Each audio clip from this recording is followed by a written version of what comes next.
Well, hello, everyone, and welcome to the Path 11 podcast today. I have a very special guest today, Carl Greer. He's a retired clinical psychologist and Jungian analyst, a businessman, a shamanic practitioner, author, and philanthropist. He is the best-selling, award-winning author of Change Your Story, Change Your Life, and Change the Story of Your Health.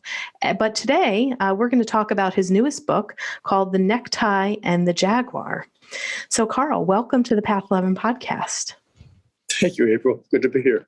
Yes. So The Necktie and the Jaguar, it's a story about you reinventing your life as a result of honoring your longings and meaning for purpose. You really present some phenomenal questions for the reader to ask themselves. And you kind of mentioned in the very beginning of this book that as we read your story, we might begin to wonder and ponder what our story is. And really asking ourselves, have we been very honest about our story? What would our story be? How do we tell it?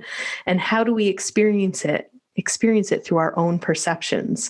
So the questions that I kind of want our listeners to ponder as you and I talk are some of the questions that you give to your reader, which is, when you think about the answers to the questions, consider whether there are things that you wish you have done differently in your life.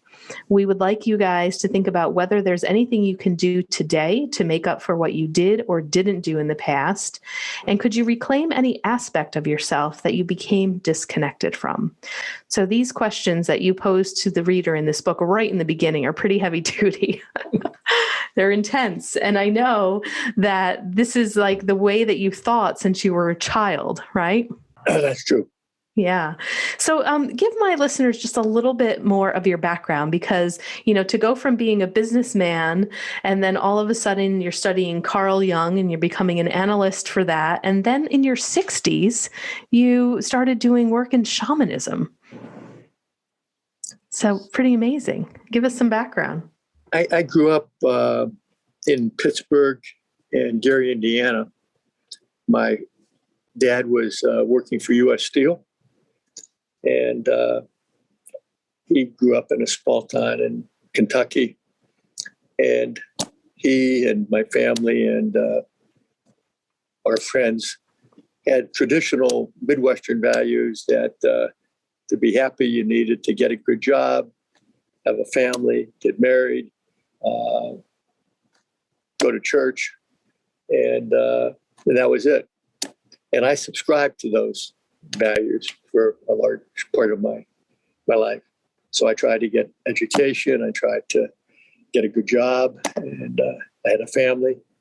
But for me, April, there was still something that was missing. And it was giving voice to my spiritual self, to a more meaningful life. However, I was thinking about that, to explore the mysteries. And in my mid-40s, I started to pursue some of those interests. And from then until now, I've been pursuing it. And I've had, as a result, some changes in my life that I felt have been good for me and in many ways good for the people around me. Yeah. And I know that, you have always asked yourself the big questions like, why am I here? What is my purpose? And you also talk about your mythopoetic self. You talk about that in the book. So for people who haven't heard that term before, can you define that for us? Well, I took it, it was a word that came to me, kind of particular to me, but it has to do with finding that spiritual part of yourself, that part that's looking for meaning, for purpose, and that has some poetry to it as opposed to, in my own case, rational, analytic, plugging day to day. So it was that balance between being and doing, and my mythopoetic self was calling me to be more of a beer than a doer. Yeah, one of my teachers talks about that too, is to learn how to interact on the being level, rather than being, this doing level that so many of us are engaged in day to day, right? There's not a whole lot of silence that we can find. We're just operating by our thoughts constantly, and so active that we really rarely take time to really sit and slow down and contemplate. Yes, so true. Yeah. I think the idea of learning to be still is a great gift we can give ourselves. So when you were studying Carl Jung and becoming a Jungian analyst, you really had to go into deep self-analysis yourself. Can you talk a little bit about that? Yes, I think when I started analysis, I was doing it just because it was a requirement to become an analyst. And I didn't realize how much I needed it myself, and I was resistant to it. I was a generation where men took care of their own problems. They didn't talk to others about them. So the first period of my analysis, I think I was still wrestling with those unconscious, maybe somewhat conscious feelings. But I found out that I had lots of things that were important for me to work with in unconscious parts of myself that were taking energy, April, to hold down. And the process of analysis, I think, freed up some energy and gave me some ways more energy to do other things in my world. So it was really transformative for me, given who I was and the background I have, to have done that. And it was really, I think, a good catapult to move me forward in the healing work that I've done since then for lots of years. Yeah. So when I was reading through your book, I usually always jump to my favorite number, which is 13. And your chapter 13 was all on letting go. And I was like, okay, that's interesting. You also really highlight the story of how you came to meet Alberto Villoldo, who is the founder of the Four Winds Society. And we've interviewed a couple of shamans that have gone through his training here on the podcast. And we also had him as a guest as well. And, what I thought was really interesting, and I'd love for you to touch on a little bit of this story, because this is where the jaguar comes into play, and the title of your book is The Necktie and the Jaguar.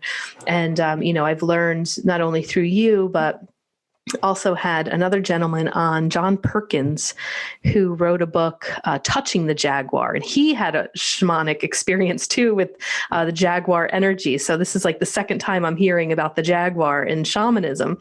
But, one of the things that I thought was really interesting with your relationship with Alberto is that it really shifted and changed the paradigm of how you interacted with men, and that how you learned that there was really less competition amongst men, and really it just sounds like that there was a very nice exchange and healing opportunity that happened with your relationship with Alberto during this journey and the shamanism training that you were undergoing with him. That's very true. I was in a world of competition. Business has competitive aspects to it. Sports have competitive aspects to it. And I noticed that in Alberto's trainings, there were more women than men, but the men sometimes wanted to compete with who was the smartest man and who could top the other's stories. And I was aware of those tendencies in myself, and I think I was learning to curb them and understand them for what they were. And Alberto certainly is an alpha male himself. And for me to become friends with him and teach with him was, I think, an important part of my development as a person and as a shamanic practitioner. Yeah. So, can you give me a little backstory about how, shamanism kind of came into your life around the age of 60? And I don't know if it was a little bit beforehand, but you really talk about the significance of being able to journey, being able to basically see the unseen, and how that's really an important aspect for us to be able to live so we can, drop a lot of our fears and work within the subconscious realms when you can be able to kind of venture into these other realities. So, what was the connection that eventually brought you into shamanism? As a very young boy, I had childhood illnesses. My parents thought that at one time I might have had polio. So I was in bed and school by myself for a month. I was also my life was such that I was out on my own at a young age. And I spent time in nature. And at a age of 4 or 5, I had a very meaningful experience for me. I went to a farm at the end of the street where we lived, and I just saw a tree that all of a sudden seemed to become alive, and I and the tree became intermingled, and that sense of connection with something other than myself stayed with me. So I think that energy within guided me towards the reading that I did sometimes when I was sick had to do with Native Americans and shaman type things. And that energy carried over even into my 20s and 30s when I started to read the Carlos Castaneda books and Lynn Andrews and Hear Most Storm and books about shamanic adventures. And Michael Harner's books I read. And I started to do on my own journey work with drums and rattles and didgeridoos, and took some journeys. And then when I read Alberto's book, Shaman, Healer, Sage, that motivated me to start to study with him and ultimately teach at his school. And subsequently, after that, do some teaching of my own, and gave me a spiritual path that has been important to me ever since. So it's been planted, April, within me, that desire from a very early age, and I've just found opportunities to give voice to it through serendipitous experiences, synchronistic experiences, so that now as an 80-year-old, I've been able to reflect back on how that has changed me, having had those experiences. Yeah. And I think I read it in one of your blogs too, that you underwent some of your own health challenges later in life, and that you really felt like being able to journey in between both realms and use some of these shamanic practices and knowing the ability and how to be able to heal yourself and look at that has also kind of helped the longevity of your life moving forward. That is absolutely true. I've written about and I thought about and I believe that the physical and the emotional and the spiritual and the psychological are all kind of intermingled. And if you have an ailment at one level, it's often tied into those other realms. And by working at the energetic level and the spirit level, I think you can affect these other levels in positive ways. I mean, I've had atrial fibrillation. I've had blocked arteries. I've had, in the last year and a half, open heart surgery, bypass surgery. I've had radiation treatment for prostate cancer. So, and as a man soon to be 81, I'm feeling pretty good. My life is Yeah, you're looking really good too. yeah, so I'm able to do stuff, and who knows what causes what. But I think the spiritual practices that I do, energetic work that I do, and the time that I spend in nature have contributed to me being around when a lot of my family members died a lot earlier than I did. Interesting. Yeah. So let's talk a little bit about, in chapter 13 of letting go, and let's bring in the jaguar, the energy of the jaguar. It was a really neat kind of experience, the way that you laid it out and wrote about it as you were kind of moving into ceremony, and you were given a rock, the jaguar stone, and, things kind of coming to life for you, and you spitting the water out on it, where Alberto was kind of, saying you need to feed it, you need to feed it or else it'll feed on you. Mm-hmm. So let's talk about the significance of the jaguar, of that spirit animal, and what the jaguar represents in the shamanism that you've been trained in. Well, there's a kind of metaphysical way to talk about that, which I will, but there's also just the experience that I had, which is one of the important things in shamanism, that it's a practice of experience and not so much in your head. And so you have experiences, and then it's up to you to decide the meaning of those experiences and what you want to do with them. So as opposed to writing about it or thinking about it or talking about it, you're actually experiencing it and then trying to incorporate those experiences into your life. So this particular night, Alberto and I were working with the energies of jaguar and fire. And so we wanted to learn those teachings. And as part of the jaguar work, I had a stone that a shaman hundreds of years ago had put the energy of a jaguar in, his own energy, the stone energy, probably at a place like Machu Picchu, facing west. You don't know that part. But so during the course of the work that night, that stone literally became pulsing and its eyes started to move. And this is some of the things that if a person hasn't done shamanic work, you think it's all woo-woo and you don't believe that it's so. But it was so. And when you get into those realms, the energy of that which you're working with can start to use your energy. So Alberto was saying, feed it. And we fed it with Florida water, which is, it's a alcohol-based thing that people use almost like a aftershave, but it's used in ceremony. So we spritzed it. The idea was before it feeds on us. So we had many shared mystical experiences that evening in lots of realms, lots of places. But kind of the takeaway for me was, at a more metaphorical level, if you don't feed on some of these, if you don't honor some of these things, they will feed on you. So if you have a yearning for more in your life of spiritual practices, or to express yourself in ways that you haven't, and you deny that, you can be fed on and develop physical and psychological problems because you haven't honored that part of you.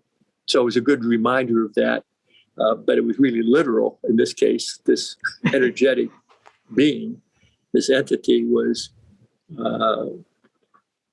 feeding on us and needed to be fed. Yeah.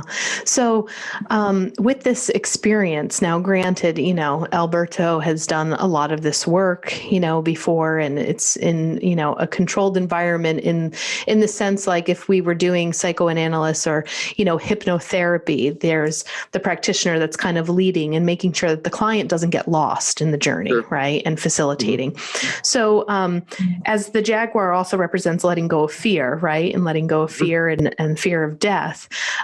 With these experiences that you had, is there a fear in shamanic work that you could go through experience like this and say you didn't feed the jaguar, and then, you're kind of having like a bad trip, that people might say, if they were using psychedelics or something, which isn't the case here in the ceremony work that you're doing. But could there ever be consequences to maybe being so riddled with fear in a ceremony like this that you don't feed the jaguar, and that you feel like the jaguar feeds on you, and then you come out of the ceremony and you just don't feel the same? Anytime one works with the unconscious, there's always the possibility the unconscious will overpower the consciousness, and you as a therapist know that fear. And how does one protect against that? The answer is you have a relatively strong ego, consciousness that can interact with the unconscious, and you titrate your experiences with it as best you can. Now, having said that, it's much more rare that that happens than one might think. Nonetheless, when you're doing shamanic work, if you're doing it with the sacred plants or just a journey, you may encounter things that are unexpected because it's unconscious, and you may not be able in the moment to absorb it. It's been my experience working with many people around those types of issues that if you stay with the process, you get out of it, get back into your normal state, but it may not be like instantaneous. You say, gee, what just happened?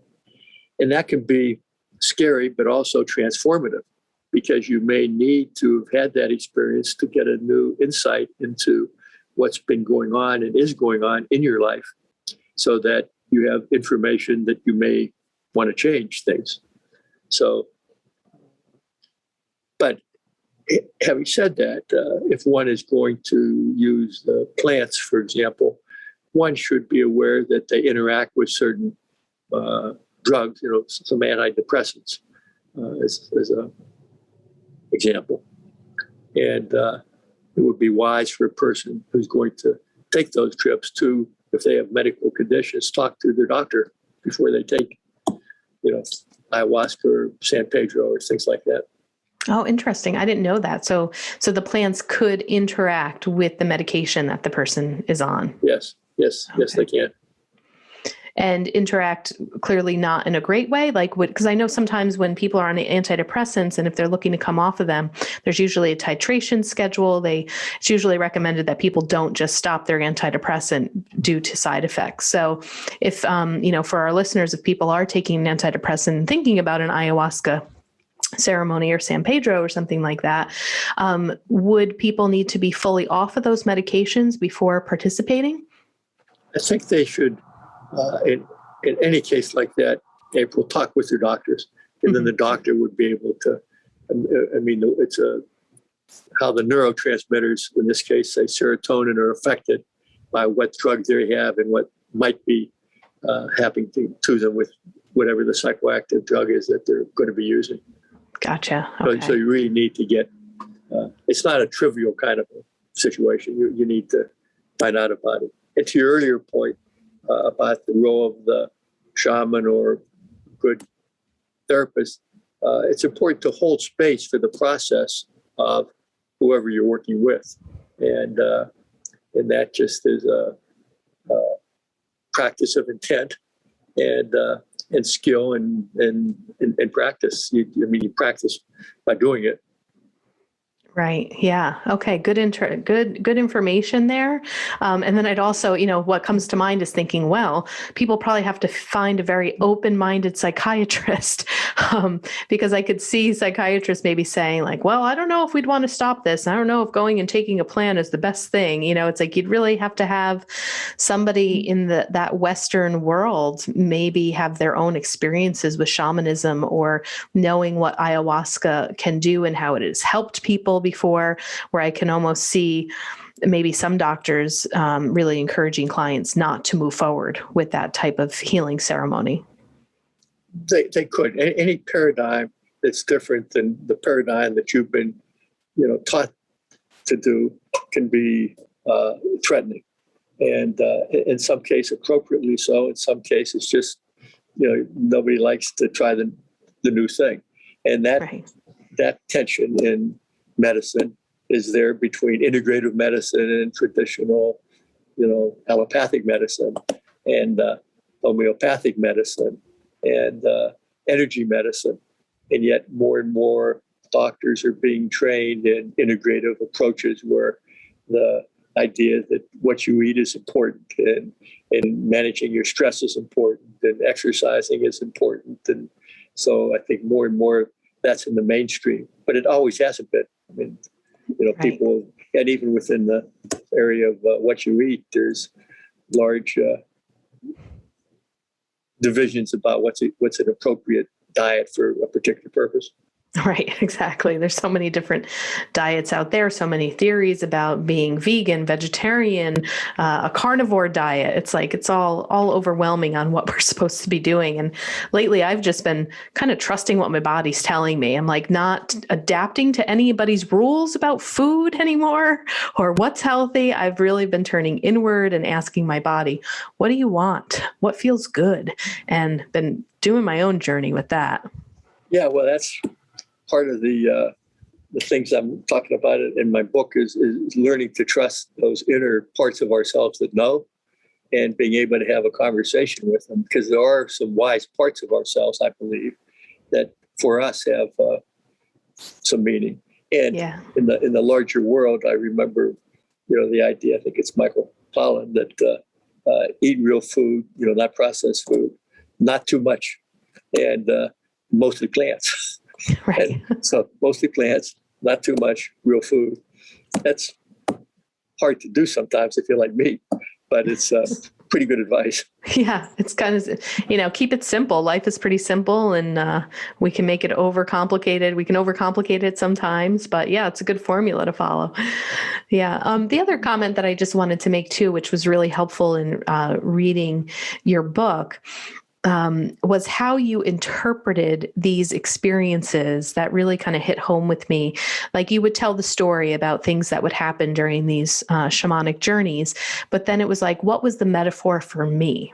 And so you didn't get so wrapped up necessarily in what it was that you were seeing and experiencing. Like that's kind of fun. And that's really, interesting and like, wow, did I really see that? Did this really happen?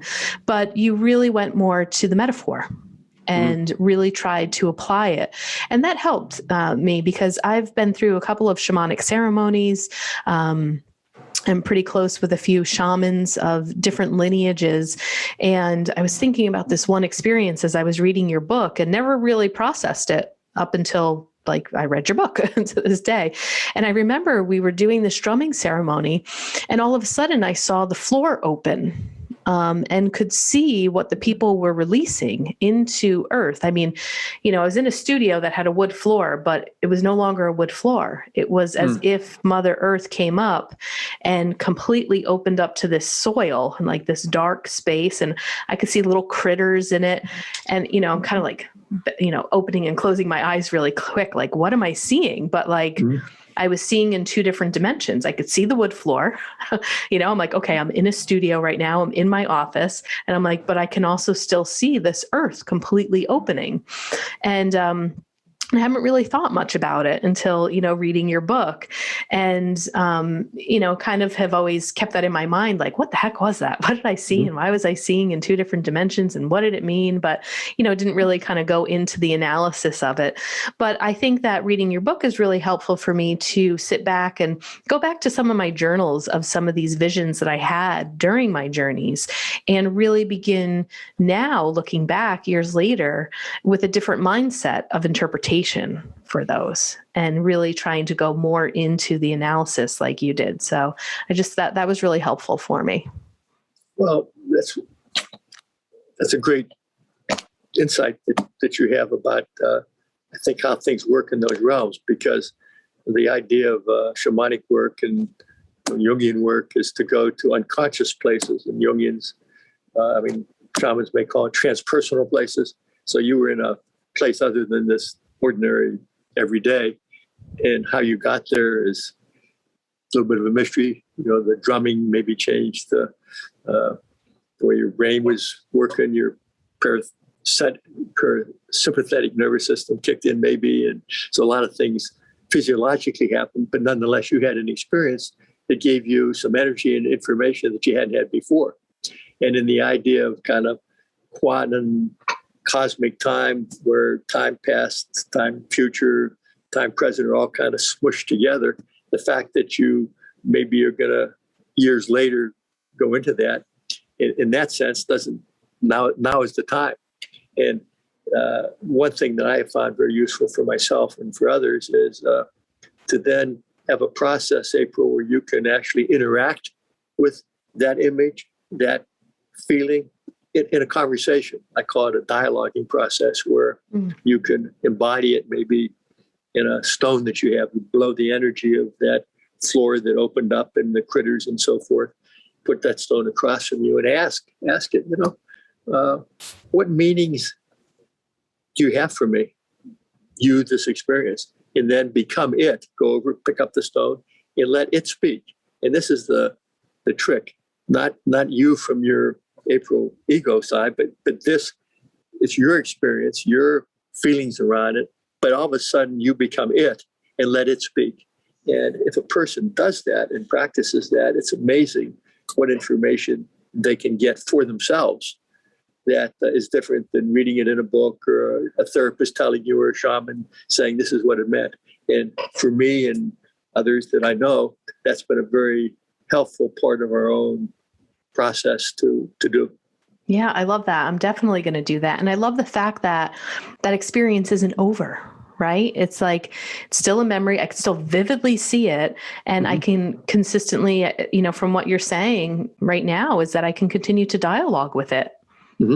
Yeah, that's so awesome. I'm so excited. I can't wait to do it. It can then lead you to other even experiences related to it that you wouldn't have gotten to had you not done the process. Right. And I also am a true believer too, that whatever this divine intelligence is, there's a really good mechanism for timing to know when your consciousness is ready to explore it. Maybe 4 years ago, I think I might've been too wrapped up in this whole, like, oh, there's a shaman here and okay, the strumming's happening and whoa, I'm seeing this stuff. But was I really mature enough in my consciousness to go there where I am today and could probably be less freaked out about it, not hold as much fear, have more curiosity, and know maybe how to dialogue with it, like how to ask those questions. Yeah. That's a big insight. Yeah. Because I think for all of us, timing is important. When is the right time for a new process or a new change in our life? And if we can kind of trust our gut in that, that's good, because sometimes we force it. It's just like, as a therapist, you may have the best insight in the world as to what's going on for somebody, but it may not be the right time for you to share that.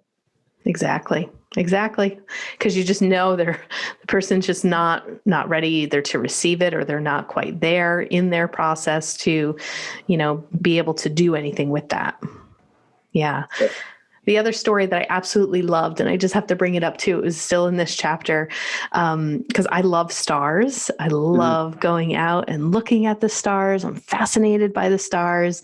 And so I just love the story that you told, where it's like you kind of grabbed some star energy and felt that and asked Alberto if you could give it to him. And like, can you put this star energy, into him? And it knocked him back a little bit. And it's funny just reading stories like that. I'm like, oh my gosh, now I want to go play with the stars. Like, yeah, why not reach out and grab that and bring some of that beautiful, star energy into my body and use it for healing. And I'm totally like a person that would, go outside tonight and I talk to the stars. I talk to the star beings out there. They've responded to me with like shooting stars on command before.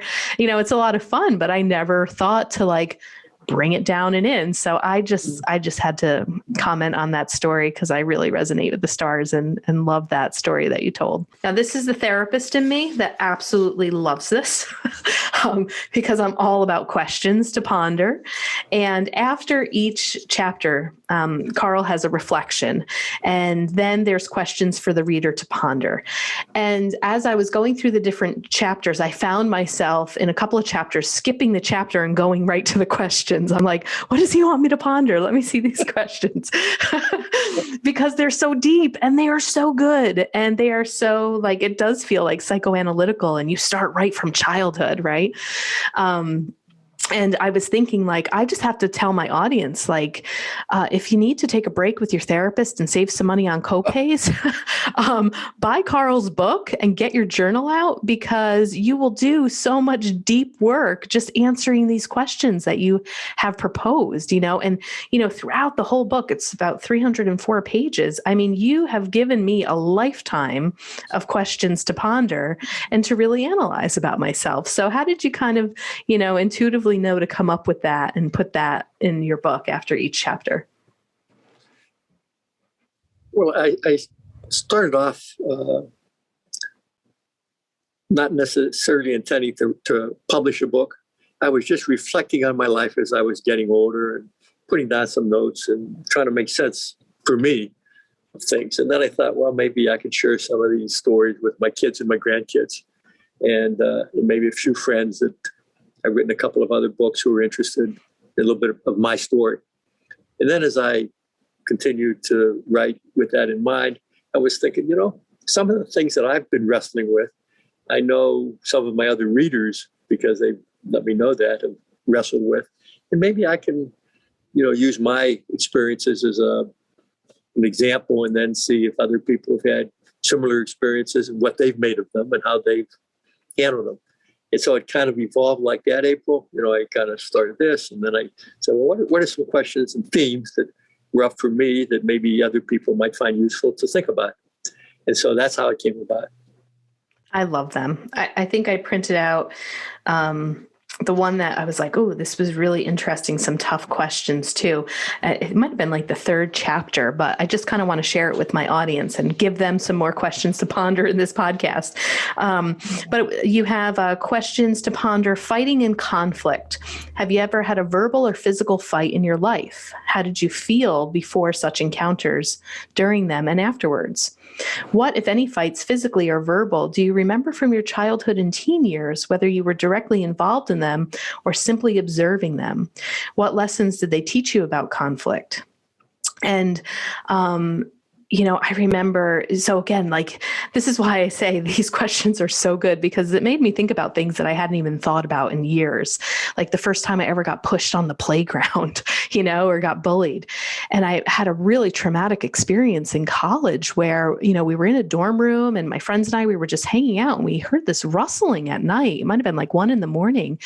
We went out, and there were like these people, probably maybe connected to some sort of gang, related thing. And this person had this bat and hit this woman in front of us, with a bat. I've never seen any such violence to this day, and I could still hear it of the bat hitting the head and this woman just falling down. I mean, we were like, holy crap, what is going on here? And then, a couple of other, incidences in my life with that, but it's like, wow, that's really interesting to like go back and think about fighting and conflict. And then, your questions, how do you stand up for yourself and others? How do you integrate some of these experiences that, you've seen with fighting and conflict?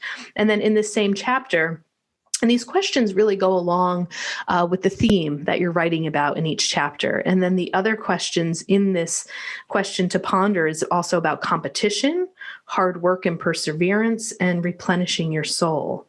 So, again, it was like, oh yeah, really interesting, with competition. What, if anything, do you like about being in competition with others? Now, I was a 3-sport athlete all through high school and college.